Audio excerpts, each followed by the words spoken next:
Hola queridos maestros de la Asociación del Valle de México, es para mí un gusto saludarlos en este que es un episodio más de nuestro proyecto Aptos para Enseñar. Hoy voy a analizar con ustedes una forma de presentar la lección de escuela sabática a tu clase y en específico será la clase número 9 titulada En los Salmos, segunda parte. Así que antes de ir de lleno, quiero felicitarte por el trabajo que haces como maestro y animarte a seguir haciendo lo mejor de tu parte para servir a Dios. Y ojalá que esta herramienta, que como ya mencioné titulamos Aptos para Enseñar, te sea de ayuda para esa loable tarea que tú realizas. Que Dios te bendiga. Muy bien, entremos en la lección número 9, en los Salmos, segunda parte. Bueno, yo te aconsejo, querido maestro, que dividas esta lección en 3 secciones. Acuérdate que para presentar la lección de mejor manera, lo mejor no es ir día por día, sino tomar el cúmulo de los 7 días y dividir la lección en 3 partes, 4 máximo, para que el mensaje quede claro en la mente de los alumnos. Yo te sugiero 3 que serían las siguientes. Profecía en los Salmos es la primera. Número 2, Dios está enfrentando el mal. Y número 3, ¿qué me toca hacer en cuanto a la solución del mal? ¿Ok? Esas son las 3 divisiones que te sugiero. Hablemos de la primera. ¿De qué se trata? Profecía en los Salmos. Bueno, desde la lección de la semana pasada aprendimos que los conceptos que se nos presentan en la profecía también aparecen en el libro de los Salmos. Esos temas importantes y claves que aparecen en la profecía como el pecado, el sufrimiento, el juicio, el conflicto cósmico, la injusticia, la persecución, no solo están en los libros proféticos, como los más famosos, Daniel y Apocalipsis, no, también están en los Salmos. Número 2, Dios está enfrentando el mal. Muchas personas luchan con la pregunta, ¿por qué Dios no enfrenta el mal de una vez, de forma directa y acaba con él de manera inmediata? Y quizá tú te has hecho esa pregunta alguna vez. Bueno, tanto la profecía como los salmos nos dirigen hacia el santuario y nos muestran lo que Cristo está haciendo allí, y entonces obtenemos respuestas y nos damos cuenta que Cristo y la deidad están trabajando para resolver el problema del mal con un proceso sabio, inteligente y lleno de amor y justicia. Número 3. ¿Qué me toca hacer en la solución del mal? Bueno, nos preguntamos por qué el Señor no acaba con el mal. También tenemos que preguntarnos, ¿y qué nos toca hacer para que eso se logre y el mal pueda llegar a su final? Pues al preguntarte eso, descubrirás en la profecía y en los salmos que hay una parte que a ti y a mí nos corresponde hacer, y es predicar el Evangelio. Muy bien, después de introducir la lección, maestro, te sugiero 3 preguntas para dialogar con tu clase. Te recuerdo que es importante que permitas que los alumnos participen, que ellos puedan expresarse. Y después tú concluyes cada pregunta con lo que te voy a sugerir aquí. La primera pregunta es, en medio de tanto sufrimiento y tanta confusión, ¿cómo muestran los salmos y la profecía que aún hay esperanza? Bueno, Daniel 7 nos narra cómo de un mar tempestuoso salieron bestias, y estas bestias representaban naciones. Y resulta que ninguna de esas naciones ha provisto un lugar o un contexto seguro para que el pueblo de Dios pueda existir. Por lo tanto, Daniel 7 muestra que el Señor acabará con este mundo bajo el dominio de Satanás y establecerá un reino santo. Eso significa, queridos amigos, que hay esperanza. Daniel 2 muestran que una estatua que representaba diferentes naciones fue golpeada por una piedra no arrancada con mano, que de esa piedra que demuele la estatua, entonces establece un nuevo reino, el reino de Dios. Y Daniel 7 también muestran que después de las naciones bajo el dominio del mal y después del gobierno del cuerno pequeño, el Señor establecerá un mundo ideal, nuevos cielos y nueva tierra para sus hijos. Y el Salmo 46, porque estamos viendo cómo estas profecías también están en los Salmos, el Salmo 46 en su verso 2 dice: del río sus corrientes alegran la ciudad de Dios, el santuario de las moradas del Altísimo. Entonces, este versículo en este salmo toca un tema especial y nos muestra a Jesús como el sumo sacerdote actuando para darnos la estabilidad y la salvación, la esperanza que necesitamos. Hay algo mejor que lo que alcanzamos a ver en este mundo. Hay algo mejor que el mal que a todas luces se nos presenta, y es que Cristo está intercediendo por nosotros en el santuario, trabajando para que pronto el mal sea erradicado y entonces tengamos ese cielo nuevo y esa tierra nueva que nos han sido prometidos. Y el Salmo 46 también dice: Dios es nuestro amparo y fortaleza, nuestro pronto auxilio en las tribulaciones. Por tanto, no temeremos. Aunque la tierra sea removida y se traspasen los montes al corazón del mar, aunque bramen y se turben sus aguas y tiemblen los montes a causa de su braveza. Entonces, podemos notar que tanto en los libros proféticos como en el libro de Daniel como en los Salmos hay esperanza. El mal es algo que el Señor está erradicando. Eso significa que podemos confiar que aunque vemos tantas cosas terribles, el Señor va a solucionar este problema. Muy bien, vamos a la pregunta número 2. Número 2. ¿Cómo es mostrada la liberación del pueblo de Dios a través del juicio en los Salmos y la profecía?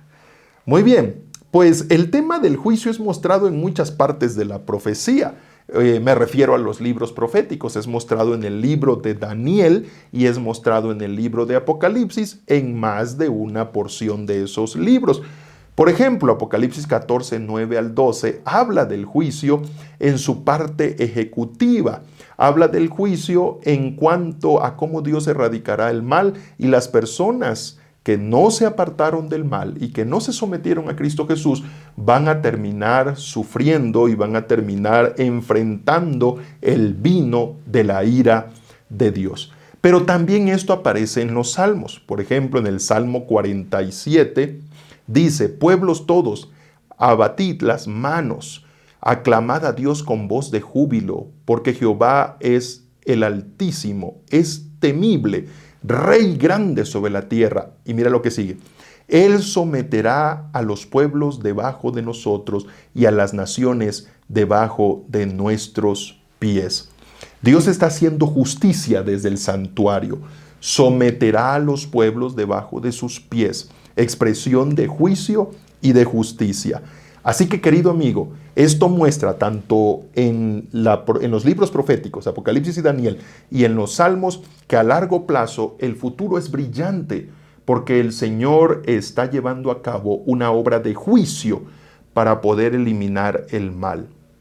En el Salmo 75, en el verso 7 y 8 dice: mas Dios es juez, a este humilla y a aquel enaltece.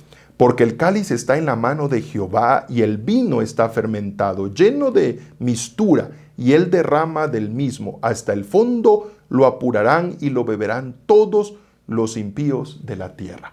La lección decía que se cree que este salmo fue cantado cuando el Señor hizo ese milagro maravilloso de la aniquilación del ejército de Sennacherib, cuando éste amenazaba al pueblo de Dios. Una historia que a todas luces mostraba destrucción del pueblo de Dios, que no había cómo ser librados, pero clamaron a Dios y el Señor los libró milagrosamente. Los soldados murieron por el poder del Señor, y entonces el pueblo fue liberado. Entonces, este salmo, en el contexto de esa experiencia, nos muestra que el Señor sigue haciendo juicio, y finalmente los malvados, ante ese juicio, van a quedar destinados a ser eliminados por siempre. Por lo tanto, el juicio nos muestra que el Señor está solucionando el problema del mal y que nosotros podemos vivir con esperanza y podemos imaginar un futuro no sobre la base de la maldad que existe ahora, sino sobre la base de las promesas maravillosas que Dios nos ha hecho. Vamos a la tercera pregunta, queridos maestros. La tercera pregunta que te propongo para que lances a tu clase y que te vamos a hacer llegar como siempre a través de una imagen que contiene este bosquejo y a través de una presentación que también, si gustas, puedes usar. La tercera pregunta es: ante los anuncios de juicio y esperanza, ¿qué debemos hacer los que amamos y confiamos en Dios? Entonces ya vimos que el Señor está llevando a cabo un juicio para finalmente acabar con el mal y que el mal será erradicado. Hay esperanza. Pero la pregunta es, el Señor está actuando, Dios está trabajando para erradicar el mal. ¿Qué debemos hacer nosotros? ¿Qué debemos hacer nosotros? Quiero decirte que de igual manera, tanto Apocalipsis como el libro de los Salmos dejan en claro lo que a nosotros nos corresponde. Apocalipsis 14, a partir del verso 6 hasta el verso 12, habla del mensaje de los tres ángeles. Es un mensaje que tú y yo conocemos bien. Y el ángel o los ángeles que están representados allí es una mención de ángeles que en realidad simbolizan al pueblo de Dios. ¿Quiénes son los que dan esos mensajes o ese triple mensaje angélico? El pueblo del Señor. Por lo tanto, Apocalipsis deja en claro que mientras el Señor está haciendo su parte importantísima para erradicar el mal, Él espera que su pueblo haga otra, y es compartir el evangelio, invitar a las personas a salir del error, del mal, del pecado, de Babilonia, y entregarle su corazón al Señor. En el libro de Salmo, en el Salmo 67, 1 y 2 dice así: Dios tenga misericordia de nosotros y nos bendiga, haga resplandecer su rostro sobre nosotros. Y mira lo que sigue: para que sea conocido en la tierra tu camino, en todas las naciones tu salvación. Que sea conocido en todas las tierras tu camino y en todas las naciones tu salvación. Es decir, Salmos también enseña, al igual que Apocalipsis, que el pueblo de Dios tiene la tarea de compartir el evangelio, debe predicar la palabra del Señor. Por lo tanto, mediante su plan de salvación, Dios ha provisto un camino para que los pecadores sean redimidos. ¿Y cómo las personas van a conocer el plan de salvación y alcanzar la redención? Porque tú y yo llevemos ese mensaje a los que lo necesitan. Dios quiere que reflejemos su luz al mundo. Se lo encomendó a Israel en la antigüedad y lo recomienda para nosotros, el Israel espiritual del día de hoy. Por lo tanto, el pueblo de Dios no se queda con el mensaje para sí mismo, sino que lo comparte. Muy bien, esas son las tres preguntas, queridos maestros, y entonces vamos a la conclusión. 3 puntos para concluir que son muy semejantes a los de la introducción. Número 1, profecía en los Salmos. Aquí al concluir le recuerdas a tu clase que tal y como hemos visto, los mensajes proféticos mencionados en los libros proféticos como Daniel y Apocalipsis también aparecen en los Salmos. Cuando alguien quiere estudiar profecía, haría muy bien en estudiar los libros proféticos y a la vez el libro de los Salmos. Número 2, Dios está enfrentando el mal. Hemos visto tanto en los libros de Daniel y Apocalipsis como en los Salmos que el Señor está trabajando y actuando para acabar con el mal. Hay esperanza. El mal no será para siempre. El mal será erradicado. Lo mejor está por venir. Hay esperanza hoy y tendremos pronto un mundo nuevo, una tierra y un cielo nuevo. Podemos confiar y su trabajo en el juicio lo confirma. Y número 3, Dios resuelve el mal mientras alentamos a otros a salir de él. ¿Qué quiere decir esto? Que Dios quiere que reflejemos su luz al mundo. Esta fue la tarea dada a Israel y ahora es dada a nosotros. Tenemos que llevar esperanza para que muchos salgan del mal y no perezcan junto con él, me llena de gusto decirte que en cierto sentido hacemos equipo con Dios en su plan de erradicar el mal. Esos serían los 3 puntos para concluir, maestro, y luego te aconsejo que tú cierres haciendo una apelación o un llamado a tu clase. ¿Cómo podría ser? Decirles que sigan estudiando la profecía, que no tengan temor y que para entenderla mejor se apoyen del libro de los Salmos. Y decirles que aunque veamos un mundo lleno de maldad y lleno de cosas feas, aterradoras y que nos lastiman, hay esperanza. Por lo tanto, no temeremos, aunque la tierra sea removida, porque tenemos esperanza y un Dios que está con nosotros y que está actuando para erradicar el mal. Mantengamos la fe, mantengámonos con esperanza y debemos compartir a Jesús. Compartamos el Evangelio, llevemos la luz a otros, para que no solo nosotros, sino muchos más salgan del pecado, salgan del mal, encuentren la salvación y cuando finalmente el mal y aquellos que no lo dejaron sean erradicados, tú, tu familia y aquellos a los que le hablaste tengan el privilegio de pertenecer al mundo nuevo, tierra nueva y cielo nuevo. Querido maestro, que el Señor te bendiga y el Señor te use al presentar esta lección a tu clase. Te mando un gran abrazo y oro por ti para que el Señor te siga usando en la tarea tan importante que haces de dar la lección sábado con sábado. Hasta la próxima.